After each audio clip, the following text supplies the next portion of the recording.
everybody, and welcome to the Metal Magdalene with Jet right here on Metal Messiah Radio. April's Guitar Month on the show, and throughout the month we're going to be hearing from various guitarists throughout the metal industry. And right now we have with us as our guest Mr. Terrance Hobbs of Suffocation. Welcome back to the show. Hey, thanks, Jet. How you doing out there? And hello, everybody in Metal Messiah land.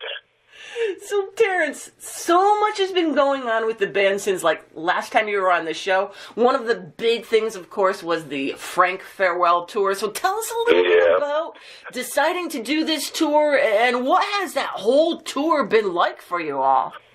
All right. Well, okay. So, Frank has been talking about retirement for quite a while. And, it's a long, slow-going process because we're trying to get Mr. Frank Mullen to say goodbye to the rest of you guys around the world. So when we get the chance, hopefully we'll be able to bring him someplace like maybe South America, maybe do Australia, something like that, and be able to get him to say goodbye, especially during European festival season next year. So everybody cross your fingers. Let's make sure that we can try to get Frank over there, let him know that you want to see him before he goes. But yeah, as far as doing the tour, we went out on the road with Christian and everything, and it was just, and cattle decapitation, it was just like an unbelievable type of tour for us. The amount of support that we got, it had a great stacked lineup. We went out there to kick some ass. We had a great time. You got to see a lot of our old friends, which really made things, very sentimental, obviously, for Frank, because Frank, isn't planning on really touring anymore. But for us, it was great to be able to see all of our friends and to be able to share the stage with Frank, of course, because Frank's our boy and always will be, but everybody's got their own thing. And, we got to see all of our good friends and, just able to play some metal and get ourselves back out there again like it was old times, which was great, And it's like you said, too, he's still going to come back for the Japan shows, right? Yeah, he's going to be with us in Japan because we got Japan coming up, and we have some South American things in the works. We have Europe coming up next month with Belfagor and God the Throne, which is going to be really awesome. I hope you guys come out and check it out if you hear about it over there. Yeah, man, we've got a pretty busy year ahead of us, and we've been pretty busy lately, so going to keep the ball rolling, keep that stuff on metal flowing, and get out there and come and see you guys, And on your European tour, though, Frank's not going to be on that one, right? No, unfortunately not. We're going to try to get Frank, because this is just a normal standardized tour. We really want to have Frank just do, mainly festivals, so that way he can say goodbye to as many people as possible in one shot, because he's really not about doing anything over, to doing real touring. He's not going to want to tour for, 20 shows in a row. It's just a little bit too demanding on him, and I guess on his regular personal life at home. So, if we can manage to get him out for a couple of festivals next year, that's what we're hoping for. So we're going to cross our fingers on that, and hopefully things will pull together for it. And it was very bittersweet for all the fans, as well as for you guys too. Suffocation. The band that he started, and that you, along with Frank, reunited back in 2003. So after the band had disbanded, what was it back then that made you and Frank want to bring it all back, Terrance? Well, I guess it was just the fact that, he was missing it. We were kind of missing it. Not that I wasn't playing guitar or anything, but, I always play music for myself. It doesn't really, matter if it's in a band or not. But for him, he was kind of missing it. So he had given a phone call to, everybody just to see where they stood with the idea of it, and that was back in, 2000, the end of 2002, 2003. And, he turned around and gave a call, and of course, he had moved out of New York State, which is where the band is based out of. And he was like, "Nah, man, I'm coming back home. I figured, we can jam, we can get the band back together, we can do some shit, because I miss it." And I was like, "All right, well, I'm game." It really wasn't even a thought in my mind, because I was like, well, I've already written so much of this music anyway. Why wouldn't I want to play it? So, plus he's been our friend. We've always kept in contact, whether or not he was in the state or not. And, we went to school together. So, it was a pretty tight-knit little family. And even if some people can't do it, we're not going to, we don't take that kind of attitude oh, well, you just fucked up. This is never going to happen again. But, he was totally into it. And for all I know, maybe in 20 years, he'd be like,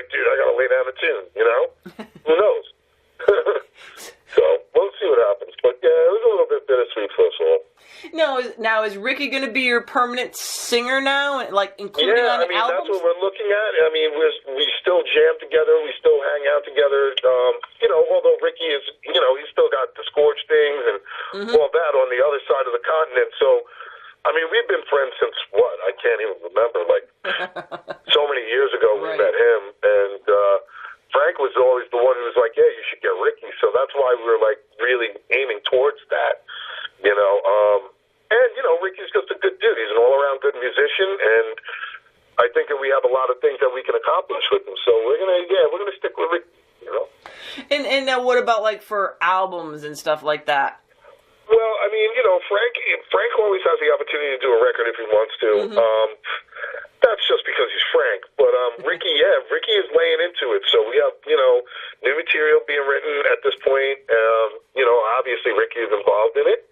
And we're gonna, we're gonna bide our time because Suffocation, we're out and about so much that it's kind of hard for us to just do a record a year. We have a lot of things like very diversified in how we write, what we're doing, where people are at in their lives. We're older. We're not so young anymore where we can just devote 24/7 to be on social media and go out there and just bombard the world every day. So, we have him involved in it, and we have Frank as much as we possibly can involved in things still. And we're just going to do our thing and just hope that the business end of it all pans out the right way. It really doesn't matter about them out there anyway because we don't give a shit. But I mean, you were talking too about putting together a live album as well. Yeah. Yep. Live album. We're working on. We have a lot of DVD footage, which we're still working on getting everything all squared away with it. So over the next year or two, hopefully we'll have that squared away and we can finally do this. So we have a couple of plans. We have a couple of things in the works right now, and other than a new album, which would be the last thing on the list at this point. Right.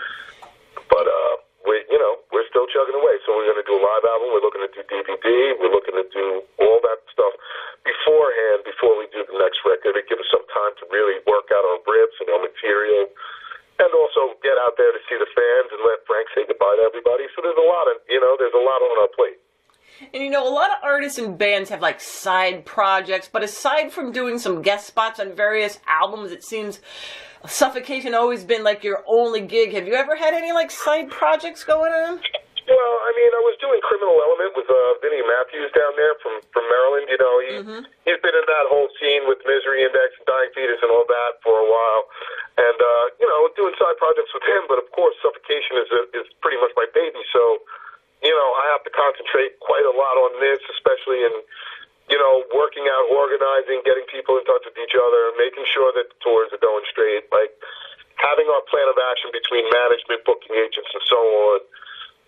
So it occupies so much of my time that it makes it really hard for me to concentrate on something other than Suffocation unless I'm just taking a hiatus from Suffocation for a while, So where I do have some off time and I can do guest spots and solos and things like that, same thing with Derek. He does some extra bass, stuff on the side. Eric does the same thing up in Canada. He's, playing on different records and doing side projects as far as recording is concerned, not necessarily touring because I guess with Suffocation there's a lot involved. The riffs are complicated and, it's something that we all have to rehearse and practice in order to really make it come to life. So it's very hard especially for me, just to be able to go out and do side projects and things like that. So Terrance, how old were you when you actually first started playing guitar, and was that like your first instrument? Well, no, I actually started in elementary school playing the stand-up bass, and I did that for 3 years, double bass. Oh, cool. And I learned how to use a bow and all the rest of that stuff on that. And then when I turned I got my first guitar at 7, but I really didn't play it. By 10, I had smashed it, because I wanted to be the Who. I was like, yeah, whoosh! And I just bashed the thing. And then at about 13, I got my first real guitar. And from that point on, it was just a wrap. So I guess a little bit of the bass playing knowledge spilled over on the guitar, just because they're stringed instruments. And then I kind of just locked myself in my room for like 4 years. There was nothing that could really get me off the guitar. It was like I'd go to school, I'd come home, I'd play guitar. I'd take my guitar to school, play guitar, come home and play guitar. Like everything was all a matter of playing guitar until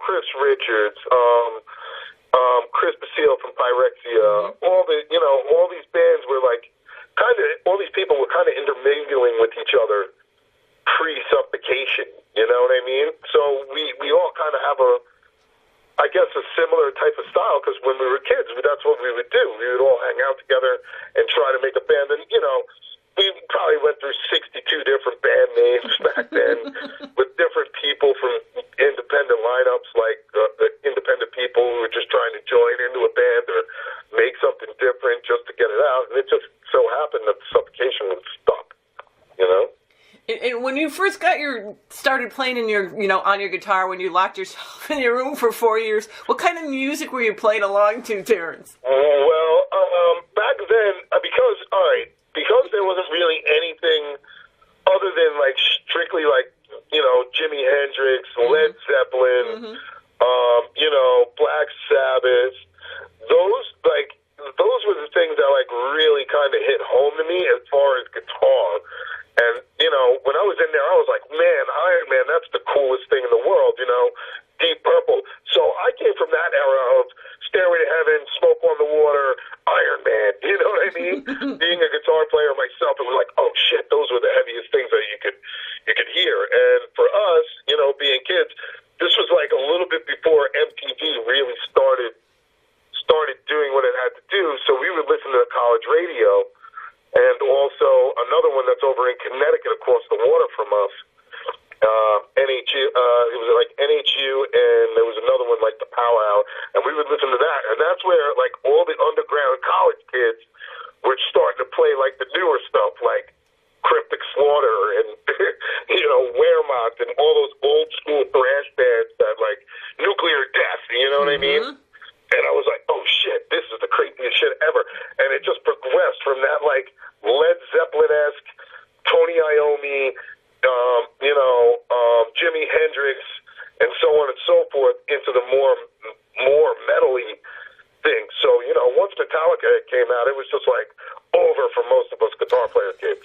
We were like, holy shit, listen to that, And from there, it just progressed for me. So, it went from those Dio's, Iron Maidens, Led Zeppelins, and Deep Purples, and, Black Sabbaths, all the way into the Metallicas and the Slayers and everything else along the way, which really was inspiring to me as a guitar player, because, we'd listen to like, Queen, and that really wasn't like, I don't know, back when I was a little kid, Another One Bites the Dust or something was cool, but it wasn't like that heavy metal that like, right. I don't know, that just like grabbed me by the goat hairs and told me, this is where it is, So, I don't know. It was interesting growing up, And so now how many guitars do you have, Terrance?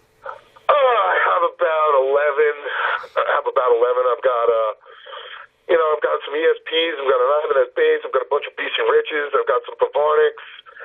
I've got, I have some Legator guitars over here. I've got some acoustics. I got a few guitars here. But I'm really stuck on my main three, which is like my Black BC Rich, my Scott Pavarnik guitars. They're like the ones that I pick up religiously. They just play great, Do you use the same guitars for touring that you do when you record? Yes, sometimes, yes. And most of the time, to be honest with you. I treat them with care, so I'm glad that they like stick with me throughout all the amounts of abuse and traveling. But that's why I got Scott, because I was like, Scott, I don't want to take this guitar with me. He's like, no, dude, you have to. And I'm like, if it breaks, man, you're the one. I was like, you're the one. You know that I don't want to take my custom beautiful things outside and have somebody ruin it on me. So that's the way to do it. It's nice to be able to have somebody who's got your back. So big up to Scott Pavarnik for providing the access for me. That's the way to do it. What better tech to have than the guy that built your damn guitar? Yeah, exactly. And he's a diehard metalhead, plays in a band. Like, Scott's totally into it. So that's a great thing. And it's nice to have people that are who are so diehard dedicated. It's great. And nice people too. That always helps. Yeah, absolutely. Now, Now, as you know, I'm more of a drum girl, but Terrance, guitars have like so many elements to them, from the strings to the frickin' pickups and the external elements with the tons of pedals and effects. So how important are all these elements, and how do you go about like choosing what you want in a guitar and pedals to make your kind of music? Okay, well, I mean, if I was going to give the real rig rundown for me, I mean, there's a couple of live setups that I have, and the pedals that I choose, I have an Eventide H9 harmonizer, I have a TC Electronics G system, I have Maxon pedals, which I use the overdrives from exclusively. They're fucking great. I have a Mission expression pedal. I have a couple noise suppressors, also Decimator. We use those too for the back of the heads. I use PV heads, 6505 pluses, triple X heads. I use those. I've been using Lace and DiMarzio pickups for my whole entire career, so those I think actually add a little bit to my sound. You know, I have a very basic, straightforward sound when it comes to it. I don't use very many effects in it, you know, maybe for some solo work, add some effects, but for the most part, it's usually just straight overdrive into the guitar head itself, and I let my fingers do the walking with that. But, yeah, I mean, for the most part, I use a very standard setup. I use Vader cabinets, and I use PV cabinets, obviously, as well sometimes.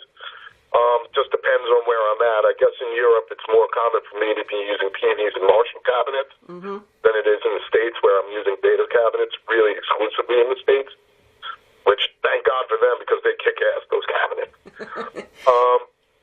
So, yeah, basically it's just my guitar with the DiMarzios and the Lace pickups going into my noise suppressor, into my overdrive, then pretty much into my amp. But if I'm in the States, I do bring my pedal board itself, so I have my Eventide in that. I also have my TC Electronic in it. So that way I have a little bit more variety to play with when I'm playing live. But I try to keep it very simple. Only reason being is because we travel so much, to carry around, you know, so much gear. It's a pain in the ass, you know what I mean? They always want to charge you more, or you'll have to ship it, or it won't fit, and they give you a problem. So I try to really downsize it when I travel abroad and just bring like 2 or 3 little pedals with me. There you go. And now, just out of curiosity, what about like the different woods and stuff? Because I know, like in drums, when you have like different woods, you could get different tones out of it. Is it the same deal with guitars too? It is. It's very much the same with guitars. I mean, a lot has to do with the pickup and wood combination on how much sustain a guitar will have, how long it will like resonate for, whether or not it has a very bassy, solid tone or a very loose, high-end, bright tone. You know, a lot does have to do with woods. The Scott Pavarnik guitar that I have is made of maybe about 5 or 6 different woods. So there's purple heart in it, there's rosewood in it, there's tiger wood in it, there's flame maple in it. And the other wood that it's made out of is called sapelli, which is almost like a mahogany type style wood. Yeah.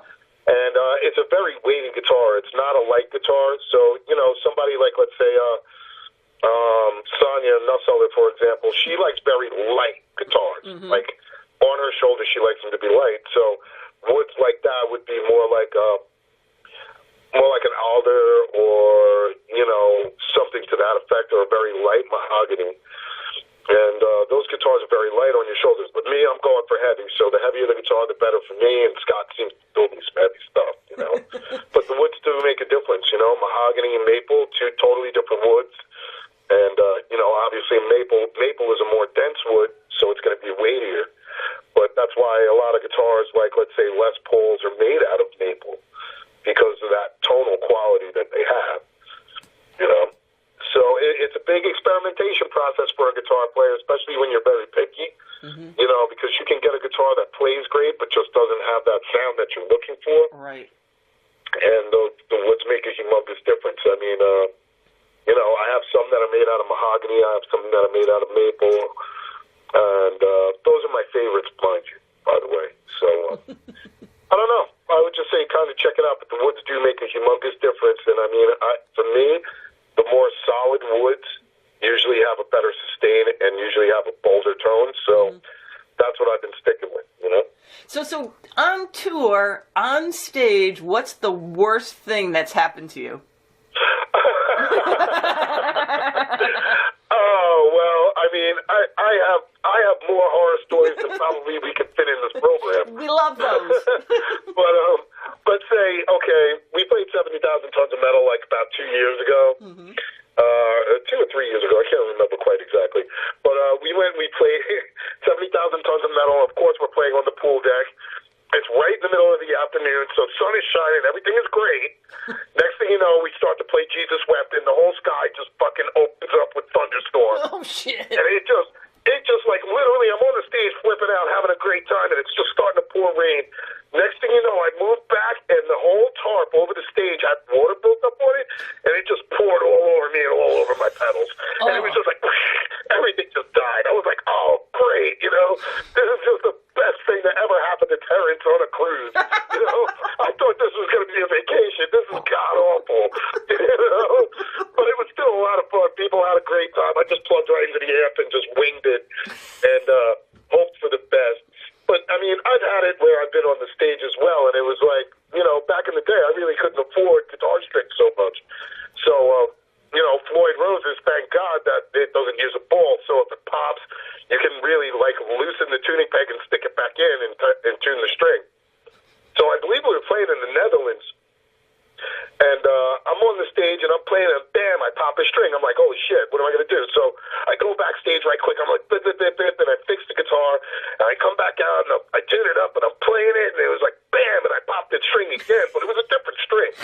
So I was like, oh my God, man, what am I going to do? So I run backstage, and I go, and I fix that string. I was lucky enough to just have enough on the top tuning peg to be able to stretch it into the bar and lock it up, so that way I would be able to actually play again.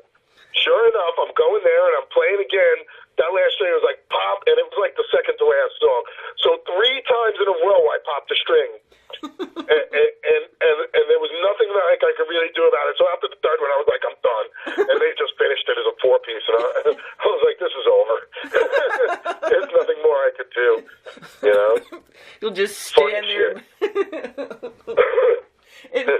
And speaking of tours, then, you mentioned you have some coming up. So what do you got coming up, Terrance? Okay, so let's look. We've got April 2nd to May 2nd. We're going over to Europe. We're going to be doing, the Netherlands, a lot in Germany, some Slovakia, the usual European gig with Belfagor and God the Throne. So that should be really, really awesome. We'll have a couple of other support acts. I'm not too sure who they are yet, but I would give them a big plug if I could. So then after that, we come home. We're home for a little bit. And in June, we expect to be going to Japan. We're going to do a couple of shows over there with the Faceless and a couple of other bands, which should be pretty cool. It'd be nice to see Mr. Keen on the road again with us. Mm-hmm. Then after that, we're looking at doing South America, like almost right after Japan. Wow. So we're going to work that out. And then later on in the year, we're trying to work on something else, North America. I believe we're going to have a couple of shows with Despised Icon. Don't quote me yet, but I'm pretty sure that's what's going to happen. And we'll try to finish out the rest of the year then and get this live record together and so on and so forth at the end of the year. And then start it all over for 2020. Holy crap! So we have our share. We're almost gone almost every other month for the rest of the year. Well, that's kind of like what you do, anyways. yeah. I mean, it's like when I get home, I just collapse. All I want to do is be at my home, just lay on my couch and watch TV, and the next thing you know, I'm back out on the road again. So, but hey, I can't complain. I love being out there seeing everybody. It's an awesome thing. Okay, everybody, so make sure to check Suffocation out on their European tour in Japan, in South America.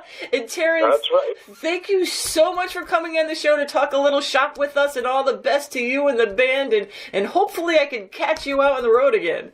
Yeah, absolutely. If we're coming through and you see us playing somewhere, you just holler at me. I will, and thank you so much for coming on and being part of... Thanks, everybody from Metal Messiah Land. We love you. Stay death metal forever.